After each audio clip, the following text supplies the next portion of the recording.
Hello，大家好，我係 Nico。我由香港翻嚟美國幾日啦，咁好想同大家講下咧，香港真係好熱啊，熱死啊！我咧朝頭早咧睇香港早晨嗰個節目啦，咁啊見到佢嗰個頂嗰度有個嗰啲即係 symbol 咧係影住即係一個火球咁樣酷熱天氣警告。又聽到嗰個報新聞嗰個人咧講話最低氣温係29度。我心諗，我真係好似未聽過一個人講最低氣温係29度喎，係最低氣温喎，即係咩嘅景象呢？即係我覺得即係你29度係最低，已經係叫做涼啲嘅温度，你叫29度，你不如唔好講啦，真係根本係熱到係阿媽都唔認得咁樣，即係出街啊咁都要喺巴士站嗰度等車咁樣，係嗰度真係好熱噶嘛，咁啊我係真係一出去就已經係飆晒汗濕晒，但係咧我都有樣嘢咧，我覺得幾好嘅，都叫做係舒緩下一啲。咁咧就係喺呢個大陸嘅 Miniso 咧就買咗個呢啲咁樣嘅手提電風扇仔啊，即係唔好睇佢咧咁細個咧，即係好似嗰啲哆啦 A 夢嗰啲咁嘅竹蜻蜓咧嚇，我係講哆啦 A 夢啊，唔係講叮當啊，真係費事係即係暴露年齡咁樣啦，扮細個啲啦。呢個咧其實真係好在呢嚿嘢咧係真係救咗我一命咁樣，係佢好似好細啦，但係咧佢嗰個風力咧其實幾夠㗎喎，佢有兩個即係嘅 level 嘅，咁第一咁樣啦，咁啊即係第一個都 OK 嘅，即係如果出到去巴士站啊即係露天地方嘅時候好熱咁樣咧，就撳兩下咧，咁啊會勁啲一啲風啊，咁就都舒服咗好多咯。咁咧就幾好，咁啊叉電嘅，真係好在有呢個電風扇仔咋，真係如果唔係真係中暑啊！即係我喺 LA 度咧，佢熱得嚟係乾燥噶嘛，都會有啲風咁吹過嚟嘅。咁啊，但係香港咧係真係好多時一滴風都冇啊，好辛苦啊嗰種熱嘅翳焗啊！咁啊，即係都係要適應下咯。而家啲香港人都好醒目嘅，真係夏天係一定係要自己帶部風扇仔出街咁樣。咁即係因為我就係中意呢個可以袋落個袋度啦，即係幾細嘅袋都基本上都可以袋到啦。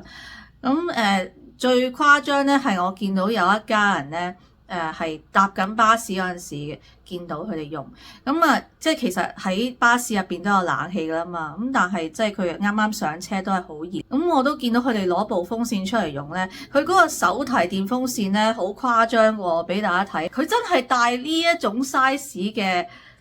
即係呢個直徑嘅 size 嘅手提電風扇出街喎，即係大家可能見到點解冇咗呢個。出邊呢個蓋咧，因為揭開咗呢個蓋咧，其實係涼啲嘅嚇，因為冇咗前面嗰個擋住個風啦。咁但係即係想俾大家睇下係咁大部嘅。跟住後尾見到喺日本城咧都有得賣呢啲咁大部嘅手提電風扇，咁佢個風梗係勁好多啦。咁我見都要成200鬆啲蚊港紙啊嚇，咁都即係佢哋係一家人咁樣用啦 share 咁樣，咁我覺得好得意啊！即係要帶部咁大部嘅出街啊嘛，真係辛苦晒個媽咪啊！講翻呢個最低氣温29度咧，真係熱到跳舞啊！咁我見點解夜晚咁熱嘅？呢度睇下個温度咧，係夜晚黑喎，係夜晚都28度喎，有冇搞錯啊？即係我都特登 cap 翻個圖咧俾大家睇下個新聞咧，話原來咧香港咧係未試過，係連續咧6日咧係夜晚黑都28度喎。哇！真係好辛苦喎，咁樣話俾大家聽咧，最慘嗰樣嘢咧係夜晚黑咁熱咧，我間房嗰個冷氣咧竟然壞咗啊！嗰啲叫做咩啊？即係慘上加慘咁樣，即係已經係熱嘅，仲要冷氣都冇埋咁樣。即係好在係我臨走之前嗰3日咧，佢係最熱嘅。就係嗰幾日係辛苦啲咯，咁我間房個冷氣就壞咗啦，咁但係就我媽咪嗰間房個冷氣 work 嘅，咁但係我冇理由入去佢間房度一齊瞓噶嘛，即係佢都話之所以唔係子母床啦，如果唔係可以瞓喺佢側邊，咁其實佢間房都夠位擺張床褥嘅，咁但係唔敢搞法啦，咁我就變咗咧係最尾嗰幾日咧咁熱咧，咁就喺個廳嗰度瞓，即係廳個冷氣就得嘅，變咗我做咗幾晚廳長啊，嚇，咁啊喺個廳度瞓咯，唯有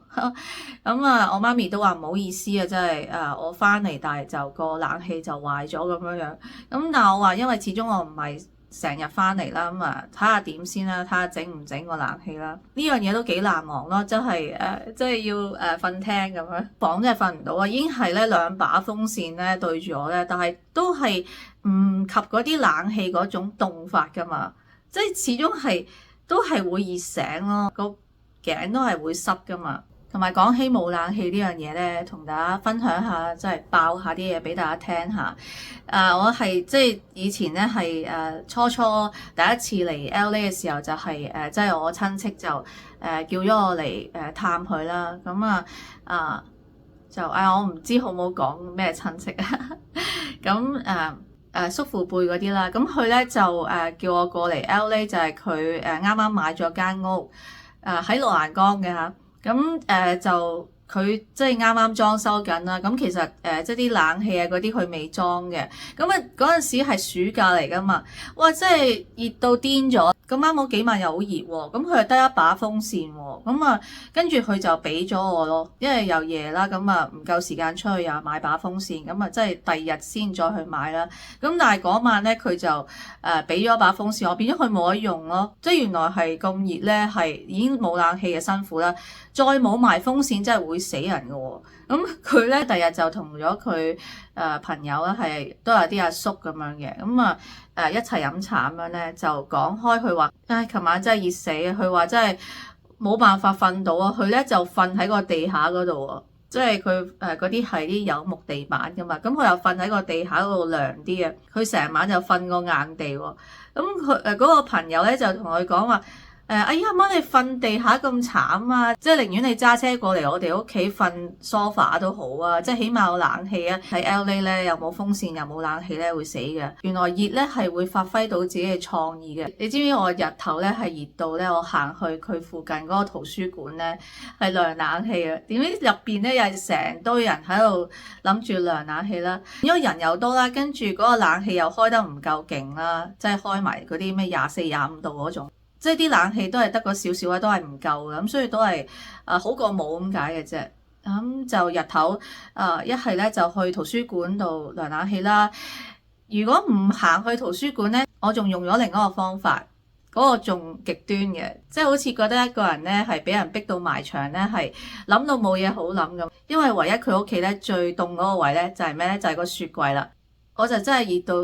熱到真係縮咗啦，咁行去個雪櫃嗰度咧，就打開嗰個，仲要唔係下邊嗰格喎，係上面冰格嗰個位啦。咁我打開冰格嗰個位咧，我係懟個頭入去啊，即係涼下咁樣，涼下個頭啊，少少身啊咁樣啦。跟住即係又唔得太耐噶嘛，咁你會即係啲嘢唔可以咁樣開咗個冰格噶嘛。咁我就即係涼下可能。半分鐘咁樣啦，跟住又閂翻埋，跟住一陣間就熱噶啦嘛，跟住又開翻，咁跟住又開又閂咁樣樣，咁即係趁佢唔喺屋企嗰陣時咁樣做啦。唉，真係依家諗翻起都覺得好癲啊！原來一個人咧係熱得咁緊要嘅時候咧，係會有啲好極端嘅諗法出咗嚟。我見香港人咧點樣避暑咧，除咗係自己帶啲手提電風扇之外，我見咧，尤其是公公婆婆咧，係好醒目嘅，即係一朝早咧就去啲商場嗰度咧霸晒人哋嗰啲位嚟坐，咁有啲冷氣咁樣。咁我見咧係好多商場咧，而家都係唔係好多位喎，即係你晏啲去咧就冇噶啦，即係基本上係霸足成日咁樣。咁啲商場都唔想你齋坐唔入去行街買嘢噶嘛，咁所以佢哋好無恥嘅。依家咧直頭整走咗好多位咯，即係變咗得翻好少位喺度俾人坐咯。咁我發現咧，除咗宜家家私咧係好多人入去坐之外，即係你晏啲基本上係霸晒噶啦啲人，所以。即係變咗宜家家私敷咗嘅話咧，咁可以去邊咧？我發現而家多咗個地方咧，係啲人又係入去坐涼冷氣又唔買嘢咁啦。咁就係無印良品啊！我嗰日去一間無印咧，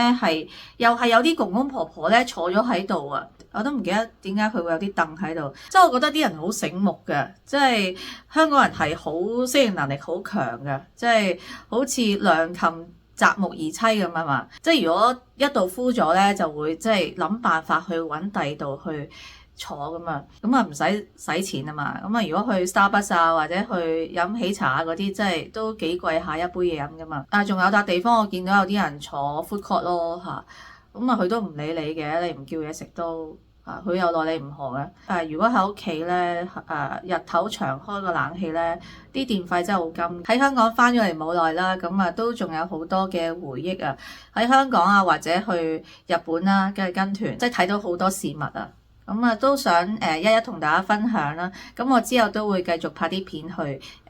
慢慢去分享嘅。咁啊，希望大家都會睇啦。咁啊，都好多謝大家係，如果你留言俾我咧，係真係非常非常感謝。我係好中意睇大家嘅留言嘅，多謝大家睇我呢條片啊。咁啊，同埋如果你有睇其他嘅，都好感謝，好感謝。咁啊，下次再同大家吹水，拜拜。